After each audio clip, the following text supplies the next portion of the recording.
যে আপনি রাত্রিবেলায় ঘুমাচ্ছেন, মনে হচ্ছে যে কেউ আপনার জানলার ধারে দাঁড়ায় আছে, বা গাছ থেকে অনেক সময় ক্যাস ক্যাস আওয়াজ আসে, বাঁশঝাড় থাকলে অনেক সময় বিভিন্ন ধরনের আওয়াজ আসে। এক মনে কাজ করছেন, হঠাৎ মনে হলো কে যেন পাশ দিয়ে চলে গেল।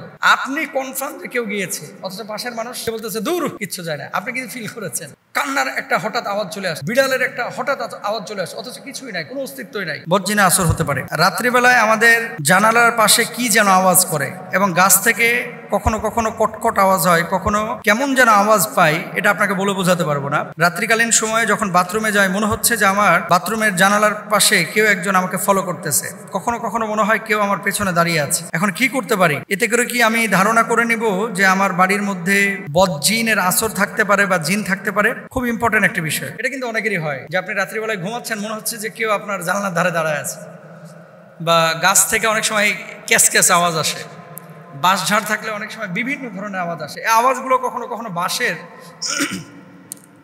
ওই ঝড়ের মধ্যে কোনোটা বাঁকা হয়ে গেছে, কোনোটা সোজা হয়ে গেছে, এই কারণে হয়ে থাকে। কখনো কিছু পাখি আছে যেগুলো ওই যে কাঠ ঠোকাঠুকি করতেছে, এই জন্য আওয়াজ আসে। কিন্তু এই যে আশপাশে কেউ আছে, এটা যদি আপনি ফিল করেন, আর আপনার কাছে যদি মনে হয় যে বাসার মধ্যে কোনো বজ্জিন আছে কিনা, এটার কোনো সিমটম বুঝতে পারবো কিনা, এগুলো তো সরাসরি হাদিসের মধ্যে এটা নাই যে এটা থাকলে বুঝে নেবা যে বাড়ির মধ্যে জিন আছে।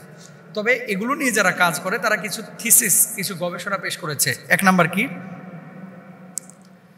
এক নাম্বার হচ্ছে ঘরে ঢুকে দেখলেন, মানে এই সমস্ত জিনিসগুলো দেখলে আপনি বুঝবেন যে বজ্জিনের আসর থাকতে পারে। এক নাম্বার, ঘরে ঢুকে দেখলেন কি সব পড়ে আছে, অথচ এগুলো কোথাও ছিল আপনি জানতেনই না। এমনটা হতে পারে ভূতের কারণেই। ভূত বলতে বজ্জিনের কারণে। বন্ধ ঘর খোলার পরে যদি দেখেন জিনিসপত্র বা আসবাবপত্রের স্থান পরিবর্তন হয়েছে, সেটি বজ্জিনের আসর হতে পারে। এক নাম্বার। 2 নাম্বার আসেন, বাড়ির দেওয়াল বা কাঠের আসবাবের উপর নখের দাগ বা তেমন কিছু দেখতে পাচ্ছেন, এমন দাগ কি কখনো লক্ষ্য করেছেন? যদি এরকম কিছু দেখেন যে নখ দিয়ে খামচে পুরো দেয়ালটাকে একটা আকার আকৃতি দেওয়া হয়েছে বা একটা দাগ ফেলে দিয়েছে, জানবেন যে বজ্জিনের আসর থাকতে পারে। 3 নাম্বার, বাড়ির এ ঘর ও ঘর ঘুরতে ঘুরতে হঠাৎ কোথাও খুব শীত করে, অথচ বাড়ির কোথাও এসি লাগানো নাই, অথবা আবার আরেক জায়গায় হঠাৎ দেখতে পাচ্ছেন যে গরম, এরকম যদি হয় জানবেন যে বজ্জিনের আসর থাকতে পারে। 4 নাম্বার, এক মনে কাজ করছেন, হঠাৎ মনে হলো কে যেন পাশ দিয়ে চলে গেল, মানে ছায়া ফস করে চলে গেল। আপনি কনফার্ম যে কেউ গিয়েছে, অথচ পাশের মানুষ সে বলতেছে দূর, কিচ্ছু যায় না। আপনি কিন্তু ফিল করেছেন বজ্জিনের আসর হতে পারে। বাড়ির আলো কি খুব কাঁপছে, লাইটের জায়গায় আছে, কিন্তু দেখতেছেন কি লাইটের আলোটা এভাবে কাঁপাকাঁপি করতেছে অনেক সময়, কিন্তু লাইটের জায়গায় আছে, বজ্জিনের আসরের একটা আলামত। আচ্ছা, রাতে আপনি ঘুমোচ্ছেন, এমন সময় বাড়ির অন্য ঘর থেকে বা নিজের ঘর থেকে ভেসে আসছে খুট করে আওয়াজ, মানে কান্নার একটা হঠাৎ আওয়াজ চলে আসছে, বিড়ালের একটা হঠাৎ আওয়াজ চলে আসছে, অথচ কিছুই নাই, কোনো অস্তিত্বই নাই, বজ্জিনের আসর হতে পারে।